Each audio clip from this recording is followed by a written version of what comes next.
Hello, and welcome to the next Lukozer retro game review video. You're gonna have to bear with me a bit here. I've just had to take some soluble Commodore, which tastes fucking horrible.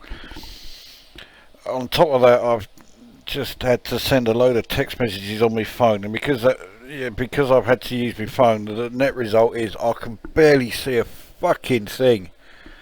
I get serious eye strain using my fucking mobile phone. I really do need fucking reading glasses or something.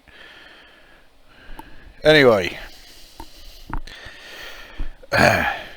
so I haven't done any retro reviews for a little while. Largely because I sort of got stuck with doing Formula 1 2017 videos. I'm not uploading any more of those though, because I am sick to death of the number of fucking times that the upload just stops working for no fucking reason. It reaches a certain percentage and then just stops, and it sits there for, like, 5 hours at the same percentage, and oh, fuck off. And the last one was the Bahrain Grand Prix, for fuck's sake. Like, anyone was interested in watching that shit anyway.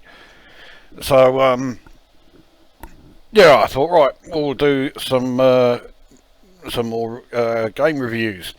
And, well, as you can see, we're starting by going back to the good old Commodore 64. I don't care what anybody says, when it comes to gaming, you can't beat the good old Commodore 64. And certainly when it comes to recent Commodore 64 games, of which this is going to be one of them. In fact, this is quite a, well, it's a game that I didn't think was ever going to appear. I'd heard that there was a possibility that it might, but I just thought, no, they're just, pissing about. They're not actually going to do it. But no, I was wrong. They have done it. A little while ago, it wasn't the last Commodore 64 game I reviewed, because that was the Yard's Revenge remake, which is fucking great. But the Commodore 64 game that I reviewed before that, which was possibly, no, there's no possibly about it. It was the greatest game ever conceived, and they managed to turn it into reality. They made it happen. And you would think, well, there is no way they could improve on that. I mean, you look at gaming throughout history where absolutely phenomenal games have been released, and then along comes a sequel, and the sequel just fails to live up to how good the original was. As always, my examples include Impossible Mission. The first game was phenomenal, and up until the release of this particular title, it was the greatest game of all time. Impossible Mission 2 was, I mean, it was a decent game, but it did not even begin to compare to with the original. And the less said about the third Impossible Mission title, the better. Then you had things like fucking Cannon Fodder. The first game was pretty good. The sequel, Cannon Fodder 2, was just fucking insulting. Then you had something like, say, Frontier, Elite 2. I mean, Elite just completely changed the face of gaming, as we knew it. If you weren't around at the time, you really do have no idea of the impact that Elite had on gaming on home computers. Then along came Frontier eventually. I mean, it was, 9 years after Elite. And it did really polarise opinion. People either loved it or hated it. I've reviewed it. I make no secret of the fact that I think it's fucking superb, and I do prefer it to the original Elite. I am fairly sure I am in a minority there, but nevertheless, that is what I think. And contrary to what some people would claim, I'm not just saying that to try and make myself look different, you fucking prick. If you don't know what I'm talking about, go and take a look at my review of the expansion for Heroes of Might and Magic 7. But anyway, let's get this back on track somewhat. So this is a sequel to a game that, like I say, it redefined gaming. It just... I actually was, for a lot of the time, absolutely speechless. I couldn't find the words to describe how monumentally great it was. And I thought that the possibility of a sequel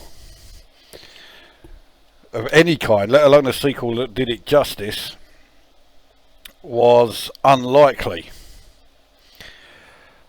But I was wrong, because the sequel's here. Gamer's Teeth proudly presents Lukozer Wars 2. Yes, it is here, it does exist, it has been made. So we have the storyline here. Lukozer ventures out into the street in order to sort out some cunts. He must be careful as they are armed with bottles. Press fire to throw bricks at the cunts. So I'm still armed with bricks in this one. But as you'll see, things have changed a little bit. So here we go. So yeah, I'm moving around. I'm not just at the top of the screen here, so here we go. And all of the fuckers around here are all fucking moving around all over the place, and they're coming in from every fucking direction that they possibly could. Now, one thing that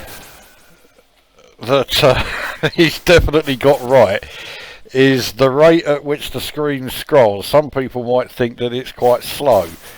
Those people haven't seen me when I'm walking out and about. I fucking crawl along. I'm so fucking slow when I'm walking around because my back is so fucked up. I can't fucking move too fast.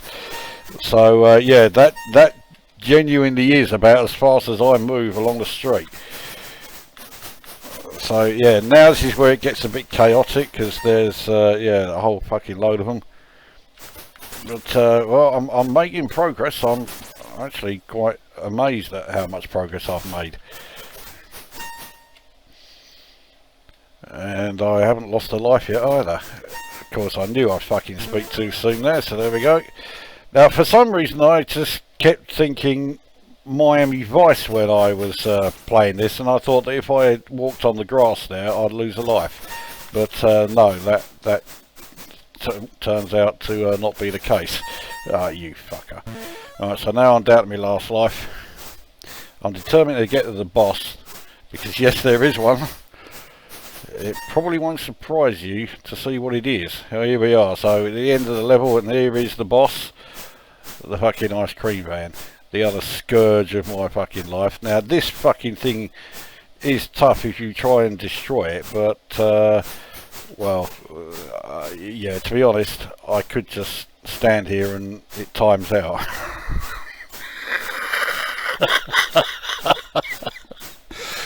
There we go. So, congratulations, you have survived. Time for a fag. That's a fucking good idea, actually. I could kill for a fag right about now. Now, the thing is, right, the level starts again, but yeah, the ice cream van actually stays there.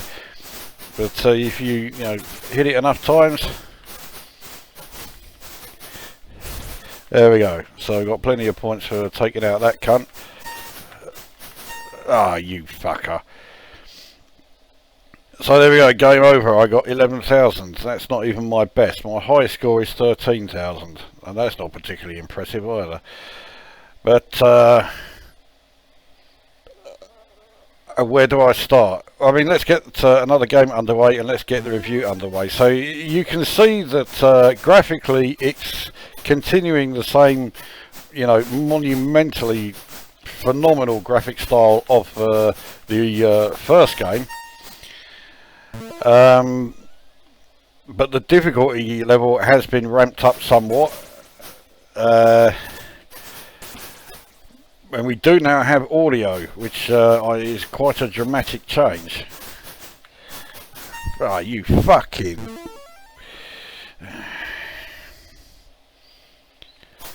So, I mean, there's no lack of ambition with this one. What the fucking hell was that? Yeah, there's no lack of ambition. I mean, we've got audio here. We have a significant increase in the difficulty level, and we have scrolling, and you know, I mean, it's got fucking everything.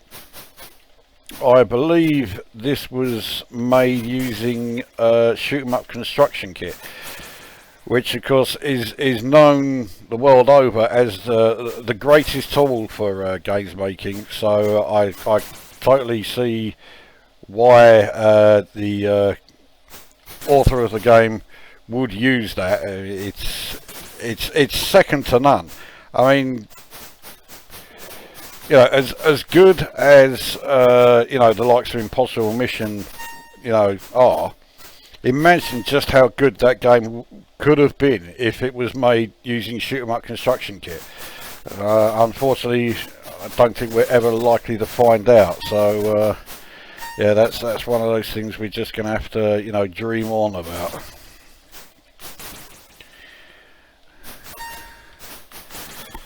I'm determined to beat my score from my previous go.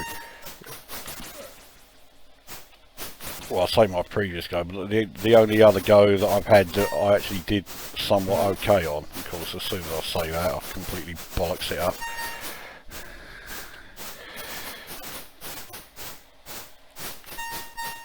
Right, so I think if I start here,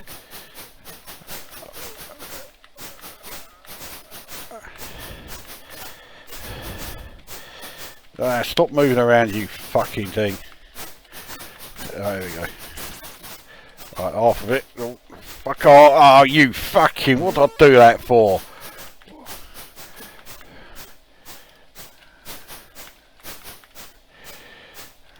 No, all I did was survive. I wanted to fucking blow the thing up. Mind you, I have actually beaten my previous score.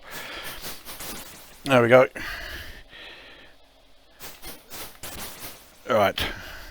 On to the next level, and through the masterpiece of design, the second level is exactly the same as the first one, but that just gives you more chance to be able to make, you know, progress throughout the game. So, you know, I think that by making the second level and all other subsequent levels identical to the first level, you can only say that that is a fucking stroke of genius. So have they pulled it off then? Have they managed to make Lukozer Wars 2 better than the first one? Well,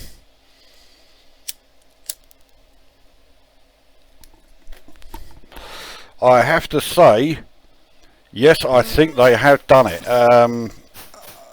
I know that could be a bit of a controversial you know, opinion, that they've managed to actually, you know, genuinely surpass the sheer genius of the original. But I think they've done it. Yeah, I would actually stand there and say yes, Lukozer Wars 2 is better than the first one. You know, I mean, I don't say things like that lightly, but you can't deny it. Graphically, yes, there's greater variety. In terms of audio, there's greater audio, insofar as there is some.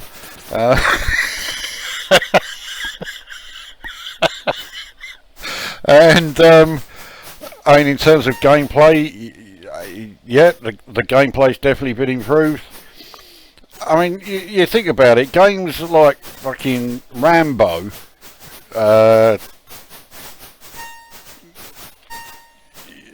you know, there were people who actually thought that was great, but this absolutely pisses all over it.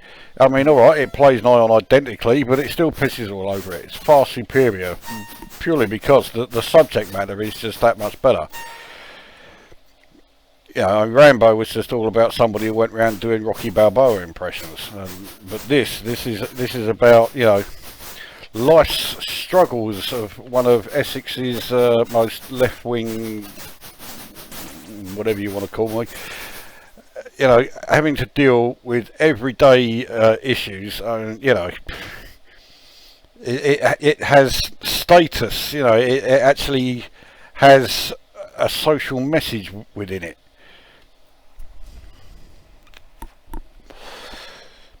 You know, the really sad thing is that I can't even blame this on the drugs I'm taking, because all my fucking powerful pain meds from the hospital have long since run out. So how do I rate it then? It's gaming perfection. I mean, there is no other way of describing it. It's off the scale. I mean, remember, the first game was off the scale, and this has done the impossible. It's improved on the original. I keep saying it, but I mean, it's true.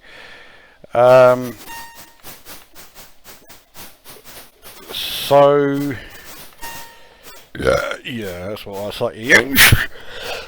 Oh, fucking hell.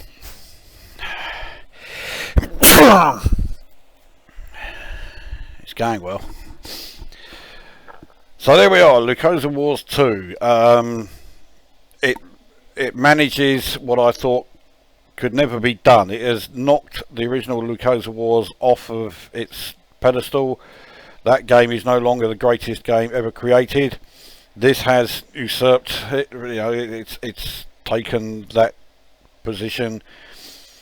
Yeah, off the scale out of 10. Quite simply, the greatest piece of gaming coding you have ever seen. So, frankly, I think any game coming along after this is going to have a tough time being able to compete with this. But there will be some more reviews to come, so yeah, that brings this one to an end, and we will see you at the next one.